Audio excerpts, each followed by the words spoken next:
Assalomu alaykum hurmatli kuzatuvchilar. Men Azizrahmon yana sizlar bilan g'oyibona uchrashtirganimdan g'oyat mamnunman. Men ancha buyoqdan baqa Aprelda chiqmay dam olayotgan edim. Hozir mana yangi birinchi maydon bo'yicha o'zgarishlar, yangiliklarni ko'rib, o'zimning fikrlarim bilan sizlar bilan o'rtoqlashmoqchiman.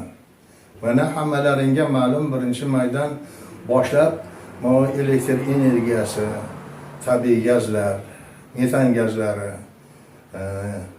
suv va boshqa resurslar hammasini narxlari oshganligi haqida internet orqali, televideniya orqali eshitib ma'lum bo'ldik. O'zi shunda ham shu 1 yil davomida mana shu energiyadan qancha gapirdik, qancha so'zladik, xalq ko'tarmasligini, shuni narxini tushirishligini, lekin hech kim quloq solmadi.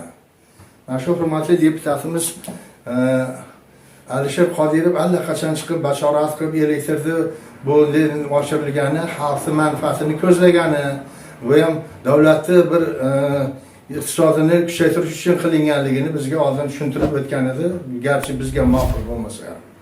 Men o'yladimki, endi shuni mabodo o'zgarish bo'ladigan bo'lsa, hech bo'lmasa limitni 200 emas, 500 kilovat qilarmikin deb o'ylaganim, yo'q, adashgan ekanman. Limiti 200 kilovat 600 so'mdan bo'pti va 500 kilovat yana qanchadir 800 so'mdanmi deb eshitdim. Shunaqa umuman. Mana bu metan zapravkasidagi bir atmosfera bosim 52 5200 so'm. 5200 so'm. Ya'ni men hozir 60 talik o'sha ballonim 90 ming, 85 ming atrofiga to'lar ekan. Men ham mashina minib yuraman o'zimga kerak paytlarda. Xo'p, endi bitta savol tug'ilyapti-da. Hamma mavjud tuzumda davlatlar bo'lsa, agar 230 ta, 240 ta davlat bo'lsa, har bir davlat o'zining fuqarosini g'amiydi, o'zining fuqarosini boqadi. Biz O'zbekiston ancha-muncha davlatlardan bas, dunyoda muhim o'rinlarda tutadigan bir kuchli siyosatga ega bo'lgan davlatlardan. Xalqni, oddiy xalqni kim boqyapti degan savol tug'iladi. Pensiyalar oshgan yo'q. Ish haqlari bilmadim endi. Byudjetdan oshirsa oshirgandir-ku, hamma ham unaqa oylik oladigan ishda ishlamaydi. Deyarli qishloqning 90% aholisi o'zining qo'l mehnati bilan tirikchilik qiladi.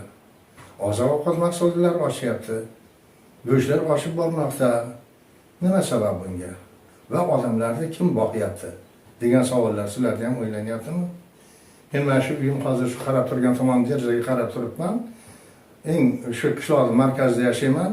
Shu yerda mana bir 3 ko'cha bor. Shu yerda ertalab men namozdan turib derazadan qarasam, 3-4 ta Damas yigitlar gaplashib turgan bo'ladi. Bu ko'chadan ayollar, yosh katta, hatto 60 yoshgacha bo'lgan ayollar, o'rta yoshdagi ayollar, hatto maktabda o'qiydigan qizaloqlargacha onasining yetidan chiqib, qayerdalargadir tadbirkorda bir korxonasida ishlashganmi, yo dalalarda, fermerlarda ishlashganmi ketadi va ishlab kechqurun shu soat 18larda mana hozirlarda kelib uyga kirib ketadi. Ya'ni uyga kirib bu bechoralar. Uyda shunday kirib, charchadim deb olish yo'q o'zbek ayoliga. Uyda yig'ishtiradi, ya'ni yurib qozonga o't yoqib qo'yib, qozonga urinadi, ovqat qiladi va shundan iborat bir umr mehnat. Xalqimizga rahmat shunga chidab kelayotgan. Endi hozir men o'ylab qoldim. Mana bizda doim aytamiz, prezidentimiz, hurmatli prezidentimiz aytgan, mana bizda gazimiz bor, resurslarimiz bor, oltinimiz bor va yana hokazo boshqa narsalar bor va shunga yetarli bizni mehnatkash, zahmatkash xalqimiz bor deb aytganini bir ko'zim ishib qo'ydim. Xo'p, shu xalq g'amini kim yeyapti? Xalq kim boqish kerak? Davlatmi? Davlat xalqni boqmayapti. Xalqni o'zi boqyapti. Rahmat, o'sha ozgina qo'lida mablag' bo'lib, hatto qarz bo'lsa ham xalqni boqadi, o'sha tadbirkor, o'sha fermerlar boqib kelyapti. Endi bu odamlardan tushayotgan pulni hisobiga aytaylik, mana shu soliqdan, mulk soliqlari, yer soliqlari, bu energiya manbalaridan, boshqa hamma yoqdan to'layotgan narsalar davlatni bitta kuchaytirish iqtisodiy ustuniga aylanib bormoqda endi. Nahotki shunga qarab qolgan bo'lsa davlatimiz, shuncha oltini, shuncha zaxiradagi resurslari bo'lib turib, qanday bunday qilib borishadi? Xalqimizda bir gap bor. ingichka uziladi, yo'g'on cho'ziladi. Ingichka allaqachon uzilib bo'ldi. Yo'g'on ham cho'zilib qilgan holatiga kelib bo'ldi. Nima qilmoq kerak? Shu o'rinda bitta rivoyat esimga kelib qoldi-da. Endi men bir o'kirbarsman, oddiy bir oqsoqolni o'z fikrlarimni o'rtalashtirmoq xolos. Qadim zamonda shohlar paytida o'sha podshoh hamma qishloqlarga bittadan tuya berar ekan. Tuyani o'sha shoh uchun boqib berish kerak ekan. Lekin chetdagi qishloqlarda shu bitta tuyani boqishga ham imkoniyat yo'q. Xalq norozi bo'lib oqsoqolni oldiga boribdi. Voy, sen bekorga oqsoqol qilib qo'yganimiz yo'q. Bor ana shohni oldiga borma, tuyasini olib borib ber. Biz o'zimiz boqolmayapmiz, tuyani qanday boqamiz? Deganda oqsoqol shohni oldiga borib, assalomu alaykum shohim, ta'zim qilib turib, aka nimaga kelding? Sen shu tuyangiz degandan keyin nima qildi tuyaga? Nima qilishni tuyasida qo'rqib ketdim. Yo'q, tuyangiz yolg'izlikda zerikib qolyapti. Yana bitta tuya qo'shib bersangiz degan ekan. Nima demoqchiman bu bilan? Kimga aytamiz dardimizni? Yana bitta tuya qo'shib berib keladi. Borib aytadigan bo'lsak. Keyin mahallasiga qaytib kelibdi, xursand bo'ldim. Mahalla kutib turgan hozir keladi, tuyani olib ketadi, shoh. Sen yana bitta tuya yetilab kelibdi. Xalq indamay ikkita tuyani boqishni boshlabdi. Va shu kun vaqti kelib yegani noni qolmaganda xalq hammasi qo'zg'alib chiqib ikki tuyani yetilab saroyga qarab yurgan ekan. Yo'q, bizga bu tuyani keragi yo'q deb turib. Qisqa nima? Biz shunday xalqmiz, o'zbek xalqi. Yana 2 barobar, 3 barobar hamma yo'q oshirsa ham chidab to'lab boraveramiz. Bir kunda bitta o'rtacha aholiga aytaylik bir 7 jonli deylik, eri, ayoli, bir 4 ta 5 ta bolasi bilan qancha yemish kerak?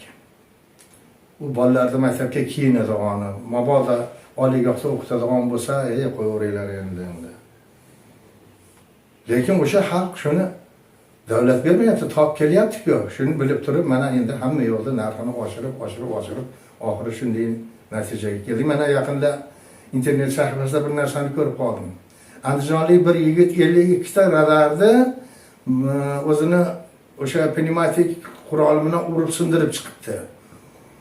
U bilib turibdi jazolanishini, u 1 milliard qanchalar ham bo'yniga o'sha jarimani ilinishini ham bilib turibdi. Lekin xalqi nimadan noroziligini, ko'chaga ham chiqarmay yurolmaganligini, norozini bayon qildi xolos u. Hamma yo'lni bo'yniga olib qildi. Endi u pulni to'ladimi, to'lamadimi, bu boshqa masala-ku. Ko'chada yurib bo'lmay qoldi. Men ham mashinada yuraman, tezlikdan tushmayman-u.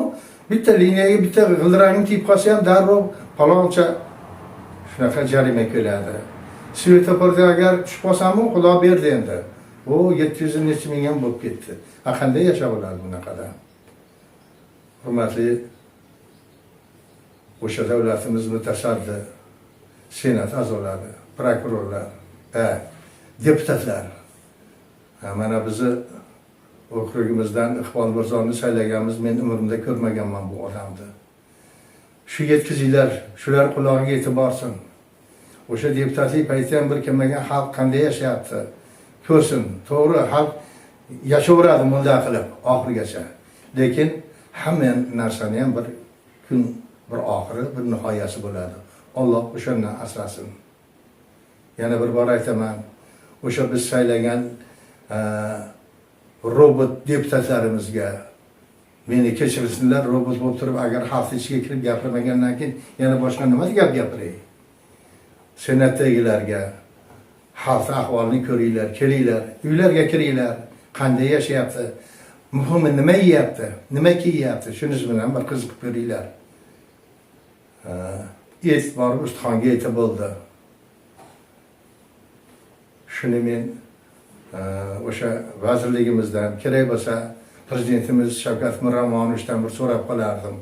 Shavkat Miromonovich biror yetga keladigan bo'lsa, hech qachon oddiy xalqni ko'rsatmaydi. Aylantirib yurib boshqa yo'llardan olib o'tishadi. Bular hokimlari, mutasaddilar. Haqiqiy ahvolni o'z ko'z bilan ko'ra olmaydi.